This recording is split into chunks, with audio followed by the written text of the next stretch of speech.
28 सितंबर को पश्चिम राजस्थान और उसके आसपास के क्षेत्रों से होगी दक्षिण पश्चिम मानसून की वापसी, परिस्थितियां अनुकूल।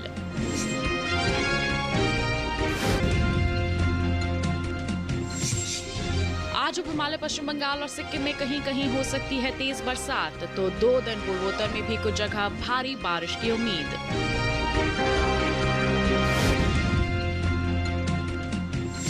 दो दिन तटीय आंध्र प्रदेश में कहीं कहीं जोरदार बारिश का अनुमान, तो कल तेलंगाना में कुछ जगह गरज के साथ झमाझम बरसात संभव।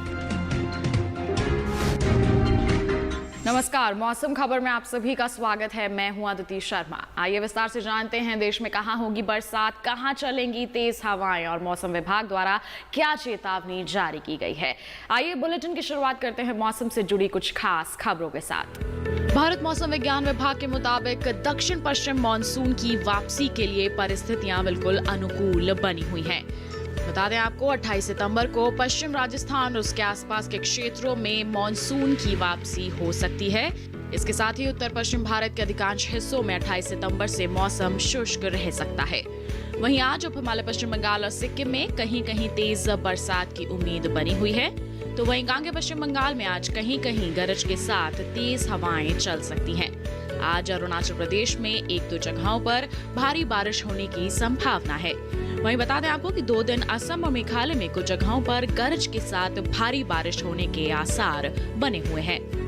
तो ये थी मौसम से जुड़ी कुछ खास खबरें। आइए बढ़ते हैं आगे। अब आपको बता देते हैं कि पिछले 24 घंटों के दौरान देश में कहां बादल बरसे, क्या कुछ खास रहा मौसम के हाल में। पिछले 24 घंटों के दौरान अरुणाचल प्रदेश, नागालैंड, मणिपुर, मिजोरम और त्रिपुरा में ज्यादातर जगहों पर बारिश हुई। इसके साथ बात करेंगे असम और मेघालय की, तो यहाँ के कई हिस्सों में भी बारिश दर्ज की गई। वहीं उप हिमालय, पश्चिम बंगाल और सिक्किम में भी कहीं कहीं भारी बारिश हुई। साथ ही गांगे पश्चिम बंगाल, बिहार और ओडिशा में कई जगहों पर बादल बरसे। पश्चिमी मध्य प्रदेश और विदर्भ के कुछ इलाकों में भी बारिश हुई। मध्य महाराष्ट्र, मराठवाड़ा, कोंकण और गोवा में भी कई जगहों पर बरसात हुई। गुजरात और राजस्थान में भी कहीं कहीं बारिश दर्ज की गई। बात करेंगे जम्मू कश्मीर और लद्दाख की, तो यहाँ भी 1-2 जगहों पर पानी बरसा। साथ ही गिलगित, बल्तिस्तान समेत मुजफ्फराबाद में भी कहीं कहीं बारिश हुई। वहीं तटीय और उत्तरी आंतरिक कर्नाटक में अधिकतर जगहों पर बादल बरसे, तो दक्षिण आंतरिक कर्नाटक में कुछ जगहों पर बारिश हुई। वहीं तटीय आंध्र प्रदेश और तेलंगाना की बात करें तो कई हिस्सों में पानी बरसा। वहीं केरल, तमिलनाडु और पुदुचेरी में भी कहीं कहीं बरसात दर्ज की गई। तो अभी आपने जाना पिछले 24 घंटों के दौरान किस प्रकार का मौसम दर्ज किया गया देश भर में। इसी के साथ आइए बढ़ते हैं आगे और अब आपको जानकारी देते हैं तापमान के हाल की, और सबसे पहले यहाँ बात करेंगे अधिकतम तापमान की। पिछले 24 घंटों के दौरान उत्तराखंड में कहीं कहीं अधिकतम तापमान सामान्य के मुकाबले 3 से 5 डिग्री ऊपर दर्ज किया गया, तो वहीं पूर्वी मध्य प्रदेश में भी कुछ जगहों पर अधिकतम पारे में सामान्य से 3 से 5 डिग्री तक की बढ़ोतरी हुई। वहीं मराठवाड़ा के कुछ हिस्सों में अधिकतम पारा सामान्य से 5 डिग्री या उससे ज्यादा नीचे फिसला। बता दें आपको अरुणाचल प्रदेश में भी कुछ जगहों पर अधिकतम पारे में सामान्य से 5 डिग्री या उससे ज्यादा की गिरावट दर्ज की गई। वहीं रायलसीमा में कई जगहों पर अधिकतम तापमान सामान्य से 5 डिग्री या उससे भी ज्यादा नीचे दर्ज किया गया, तो वहीं तटीय आंध्र प्रदेश, तेलंगाना और उत्तरी आंतरिक कर्नाटक में भी कुछ जगहों पर पारे में ऐसी ही गिरावट दर्ज की गई। वहीं तटीय कर्नाटक और दक्षिण आंतरिक कर्नाटक में पारा सामान्य के मुकाबले 3 से 5 डिग्री तक कम दर्ज किया गया। वहीं मध्य महाराष्ट्र में कई जगहों पर अधिकतम तापमान सामान्य से 3 से 5 डिग्री तक कम रहा। वहीं उप हिमालय, पश्चिम बंगाल, सिक्किम और बिहार की बात करें तो पारा सामान्य से 3 से 5 डिग्री तक नीचे दर्ज किया गया। बता दें आपको इस बीच देश में सबसे ज्यादा तापमान पूर्वी राजस्थान के अजमेर में रहा। यहाँ पर पारा 43.8 डिग्री सेल्सियस दर्ज किया गया। अब बात न्यूनतम तापमान के हाल की, तो बता दें आपको पूर्वी और पश्चिमी राजस्थान में न्यूनतम तापमान सामान्य के मुकाबले 3 से 5 डिग्री ऊपर रहा। वहीं पंजाब के ज्यादातर हिस्सों में न्यूनतम तापमान में सामान्य से 1.5 से 3 डिग्री तक की बढ़ोतरी हुई, तो वहीं हरियाणा और दिल्ली में भी कई जगहों पर न्यूनतम पारा सामान्य से 1.5 से 3 डिग्री तक ज्यादा रहा। वहीं पूर्वी मध्य प्रदेश और विदर्भ की बात करें तो कहीं कहीं न्यूनतम पारा सामान्य से 1.5 से 3 डिग्री तक नीचे दर्ज किया गया। इसके साथ ही बता दें रायलसीमा में अनेक जगहों पर न्यूनतम तापमान में सामान्य से 1.5 से 3 डिग्री तक की गिरावट आई। इस बीच देश के मैदानी इलाकों में सबसे कम पारा पश्चिमी उत्तर प्रदेश के फतेहगढ़ में रहा। यहाँ पर पारा 19.2 डिग्री सेल्सियस तक दर्ज किया गया। तो जाना आपने देश के अलग अलग इलाकों की हम बात करें तो न्यूनतम और अधिकतम तापमान की स्थिति पिछले 24 घंटों के दौरान किस प्रकार दर्ज की गई। इसी के साथ आइए बढ़ते हैं आगे और अब आपको बता देते हैं बारिश के पूर्वानुमान के बारे में और जान लेते हैं कि आगे आने वाले दिनों में किस तरह का मौसम रह सकता है, कहां बादल बरस सकते हैं और कहां मौसम साफ बने रहने की संभावनाएं हैं। मौसम विभाग का कहना है कि आज उप हिमालय पश्चिम बंगाल और सिक्किम के ज्यादातर हिस्सों में, जबकि कल अनेक जगह बारिश होगी। वहीं गांगे पश्चिम बंगाल में कुछ जगहों पर बादल बरस सकते हैं। ओडिशा, झारखंड और बिहार में इक्का दुक्का स्थानों पर बारिश का अनुमान है। तो वहीं पूर्वोत्तर की बात करें तो असम और मेघालय में आज अधिकतर जगह, जबकि सोमवार को कई स्थानों पर बरसात होगी। वहीं अरुणाचल प्रदेश, नागालैंड, मणिपुर, मिजोरम और त्रिपुरा में दोनों दिन अनेक जगह बारिश के आसार हैं। कोंकण और गोवा में आज कई जगहों पर, जबकि कल कहीं कहीं बारिश हो सकती है। मध्य महाराष्ट्र और विदर्भ में दोनों दिन कुछ एक स्थानों पर बरसात का अनुमान है। गुजरात में इक्का दुक्का जगह छींटे पड़ सकते हैं।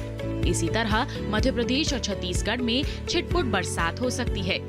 पूर्वी राजस्थान में आज कहीं कहीं बादल बरस सकते हैं, लेकिन पश्चिमी राजस्थान में फिलहाल बारिश के आसार नहीं है। उसी तरह पूर्वी और पश्चिमी उत्तर प्रदेश में भी अभी बादल नहीं बरसेंगे। उत्तराखंड, हिमाचल प्रदेश, पंजाब और हरियाणा में भी मौसम साफ बना रह सकता है। जम्मू कश्मीर और लद्दाख में जरूर छिटपुट बरसात की संभावना है। बात करते हैं दक्षिण भारत की, जहां तटीय आंध्र प्रदेश में कल ज्यादातर जगह बारिश की उम्मीद है। आज भी यहां अनेक जगह बादल बरस सकते हैं। तेलंगाना, रायलसीमा और केरल में कुछ एक स्थानों पर बारिश का अनुमान है। तटीय कर्नाटक, उत्तरी आंध्र कर्नाटक और दक्षिणी आंध्र कर्नाटक में भी कुछ जगह बारिश की संभावना बनी हुई है। वहीं तमिलनाडु और पुदुचेरी में इक्का दुक्का स्थानों पर बारिश हो सकती है। तो ये था मौसम पूर्वानुमान। जान लिया आपने कि कहां कहां बादल बरसने के आसार बने हुए हैं और कौन से वो इलाके हैं जहां मौसम साफ बने रहने की संभावनाएं हैं। इसी के साथ बुलेटिन में वक्त हो चला है एक छोटे से ब्रेक का। आप कहीं मत जाइए, जल्द ही हाजिर होंगे। बने रहिए दूरदर्शन किसान पर और देखते रहिए मौसम खबर।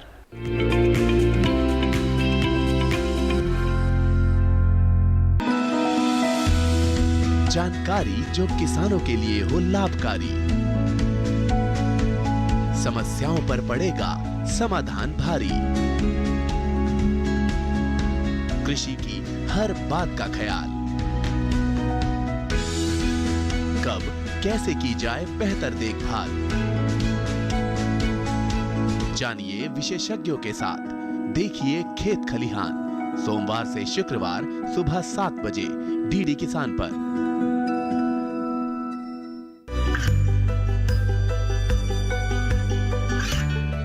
गांवों और पिछड़े क्षेत्रों में सरकारी योजनाओं की जानकारी पहुंचा। देश में कौशल और क्षमता विकास कर ग्रामीणों को सामाजिक बदलाव और विकास से जोड़ने की दूरदर्शन किसान की पहल चौपाल चर्चा देखें सोमवार से शुक्रवार सुबह 9 बजे।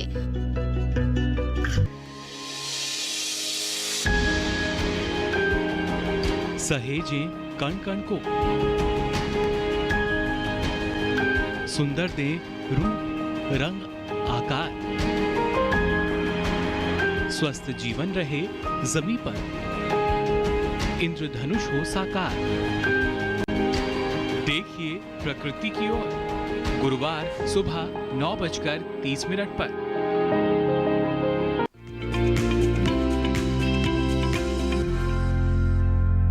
ब्रेक के बाद मौसम खबर में आप सभी का फिर से स्वागत है।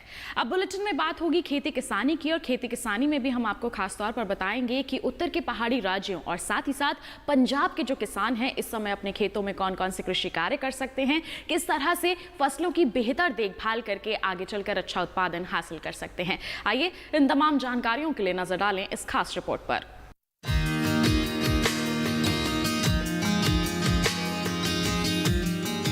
जम्मू कश्मीर के जम्मू वाले भाग में तोरई की बुआई किसान जारी रखें, क्योंकि यहाँ 2 दिन इक्का दुक्का जगह ही थोड़ी बहुत बारिश हो सकती है। इसलिए साफ मौसम को देखते हुए तैयार मक्का की कटाई कर लें।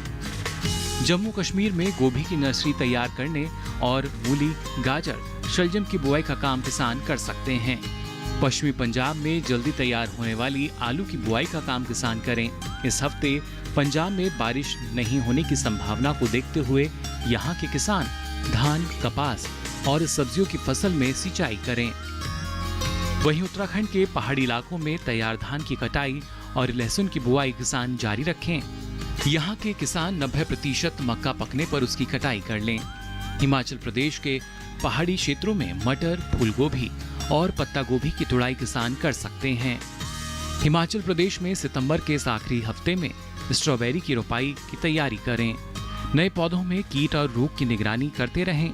किसी तरह के कीट और रोग के दिखने पर विशेषज्ञ से सलाह लेकर ही दवा का छिड़काव करें। संतरा, नींबू, चकोतरा जैसे नींबू वंशी फलों के लिए नए पौधों की जड़ों में घास को साफ करते रहें ताकि पौधों को कीट और बीमारियों से बचाया जा सके।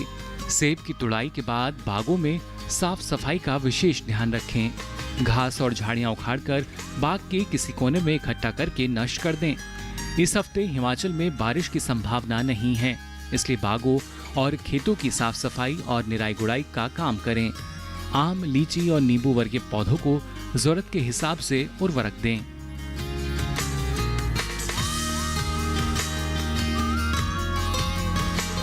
तो जान लिया आपने कि उत्तर के पहाड़ी राज्यों की हम बात करें, साथ ही पंजाब के क्षेत्रों की बात करें तो कौन कौन से कृषि कार्य करना इस मौसम के लिहाज से सही रहेगा। आइए बढ़ते हैं आगे और अब बात कर लेते हैं पराली प्रबंधन की। हम जानते हैं कि पराली जलाना एक बहुत ही बड़ी समस्या है और ऐसे में अगर हमारे किसान सही तरीके से प्रबंधन कर लेते हैं तो ये उनके लिए, उनके खेत के लिए और साथ ही साथ पर्यावरण के लिए भी काफी लाभदायक साबित हो सकता है। किस तरह के विकल्प हैं पराली प्रबंधन के लिए, इसके बारे में विस्तार से जानकारी के लिए आइए कर लेते हैं कृषि विज्ञान केंद्र भटिंडा के वैज्ञानिक डॉक्टर जितेंद्र बरार का। राइस का जितना इसके अंदर इसकी पराल है, जो पराल को किस तरह से हम इनकॉर्पोरेट करके ज़मीन के अंदर ही मिक्स करके, ताकि जितने के सभी न्यूट्रिएंट हैं वो ज़मीन के अंदर ही रह जाए। तो एक सस्टेनेबल, एक स्थायी और टिकाऊ जो खेती का भाव है भी, जितने न्यूट्रिएंट अपने फसल के लिए या धान के लिए या अपनी कनक के लिए हम ले रहे हैं, जो उस अन्न उत्पादन में जितने न्यूट्रिएंट ज़मीन से लेने हैं उसी को ही वापस हम किस तरीके से दें ताकि हमारी संतुलित खेती हो सके। उसी के आधार पर जितना आप अभी यहाँ देख रहे हो कि हैप्पी सीडर के साथ जो बिजाई, पहले SMS से धान की जो कटाई है, कटाई के बाद कणक की बुआई है जो हैप्पी सीडर के साथ की जाती है। आप ये खड़ा हुआ सामने ये पराल है, इसके अंदर कटाई के बाद जितना है लूज पराल है वो भी बिखरा हुआ है, उसके अंदर ये सीधी बिजाई हो जाएगी। इससे एक तो किसान का जो है खर्चा है वो कम होता है, क्यों पानी देने के बाद में एकदम सीधी बिजाई कर देना, बाकी इसके जितने खर्चे हैं वो किसान के बचते हैं। ये तो एक सस्ता भी है। दूसरा, इसके साथ जितने भी ये पराल है, पराल का ये मल्च के रूप में टेम्परेचर को मौसम के अनुसार हर तरह से अनुकूल और संतुलित रखता है। इसलिए हैप्पी सीडर जो पंजाब के कृषि विश्वविद्यालय की एक जो रिकमेंडेशन है हमारी, ये बहुत ही बढ़िया है और फार्मर के लिए भी बड़ी है सराहनीय, और फार्मर इसकी बड़ी प्रशंसा भी करते हैं भी। इससे हम कम खर्च में जो इसके साथ है मतलब अच्छी पैदावार है जो ले लेते हैं, और उतना ही हमें बीज लगाना पड़ता है, उतना ही हमें खर्चा है जो उसके मुकाबले में हमारा कम होता है।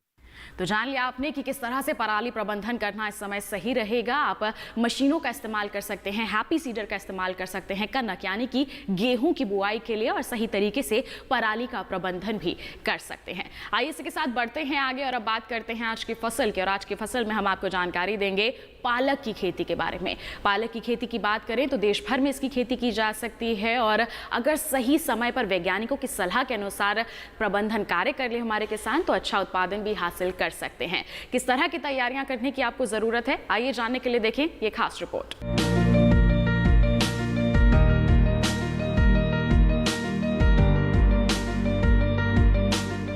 पालक को मैदानी और पहाड़ी दोनों क्षेत्रों में बोया जा सकता है। मैदानी इलाकों में सर्दी के मौसम में ही ज्यादा बोई जाती है।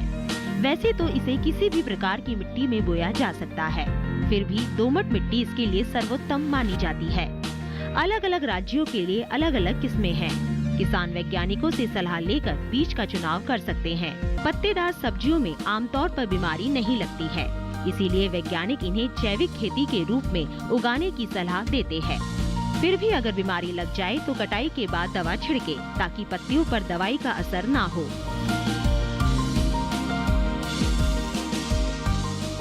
तो जाना आपने पालक की खेती से आप जुड़ना चाहते हैं तो किस तरह के कृषि कार्य करने की आपको जरूरत है। इसी के साथ आइए बढ़ते हैं आगे और अब जानकारी दे देते हैं आपको कि इस मौसम के लिहाज से खेती किसानी की वो कौन सी बातें हैं जो आपको ध्यान में रखने की जरूरत है। इस मौसम को ध्यान में रखते हुए पश्चिमी हरियाणा के किसान तैयार बाजरे की फसल की कटाई कर लें। पश्चिमी हरियाणा में ही अरहर की तैयार फसल की समय पर कटाई कर लें किसान, तो वहीं पूर्वी हरियाणा में तैयार मक्का की कटाई का काम सावधानी पूर्वक कर लें। दिल्ली के आसपास के इलाकों में अगेती सरसों की बुआई का कार्य कर लें। साथ ही दिल्ली के पास वाले हिस्सों में इस समय अगेती मटर और गाजर की बुआई भी की जा सकती है। राजस्थान के किसान इस समय मोठ की फसल की कटाई कर लें, तो वहीं राजस्थान में तैयार राजमा और लोबिया की कटाई का काम भी सावधानी पूर्वक कर लें। राजस्थान में ही उड़द और मूंग की कटाई का कार्य भी पूरा कर लें किसान। तो ये थी मौसम के लिहाज से खेती किसानी की कुछ खास बातें। इसी के साथ बुलेटिन में वक्त हो चला है एक और छोटे से ब्रेक का। आप कहीं मत जाइए, जल्द ही हाजिर होंगे। बने रहिए दूरदर्शन किसान पर और देखते रहिए मौसम खबर।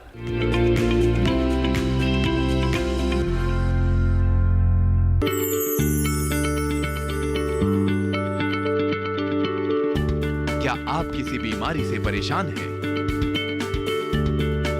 चाहते हैं डॉक्टर की सलाह? तो हम हैं आपके साथ, बताएंगे आपको जीने की राह। समस्याएं आपकी, समाधान देश के मशहूर विशेषज्ञों के। घर बैठे बात करें देश के जाने माने डॉक्टरों से। हमारे लाइव प्रोग्राम स्वस्थ किसान में हर शनिवार शाम 6 बजे से 7 बजे तक। बीमारियों से कैसे बचेगी फसल? मवेशियों की मुश्किलों का क्या है हल? कहां से लाएं बीज, कितनी लगेगी खाद?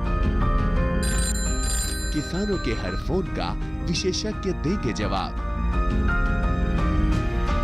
देखिए हेलो किसान लाइव सोमवार से शुक्रवार शाम 6 बजे। ये कामयाबी है अन्नदाता की। ये कहानी है खेत और खलिहानों की। कैसे करें अपने पशुओं की देखभाल? जानिए गांव-गांव के किसानों का हाल। देखिए गांव किसान सोमवार से शुक्रवार दोपहर 12 बजे सिर्फ डीडी किसान पर।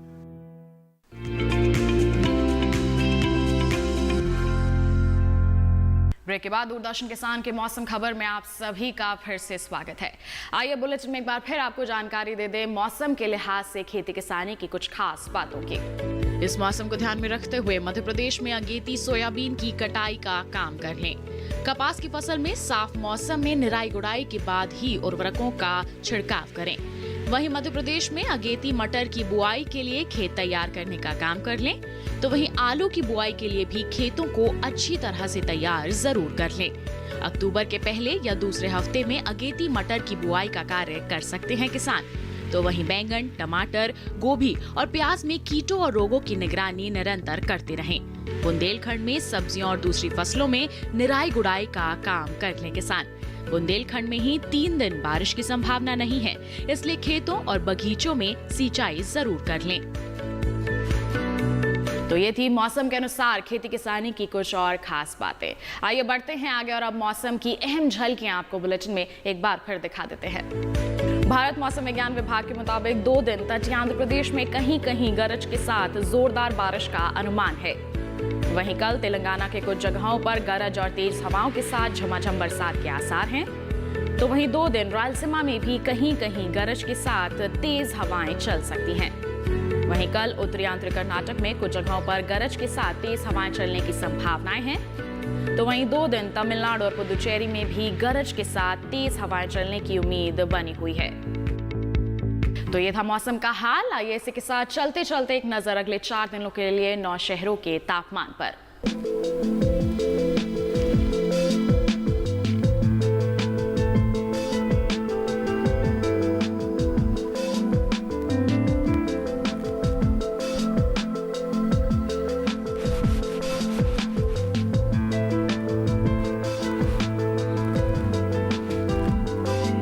इसी के साथ मौसम खबर में बस इतना ही। उम्मीद है कि मौसम खबर से आपको जरूर मदद मिल रही होगी। मौसम का ताज़ा हाल और कृषि सलाह लेकर हम फिर होंगे हाजिर। आप बने रहिए दूरदर्शन किसान पर। नमस्कार।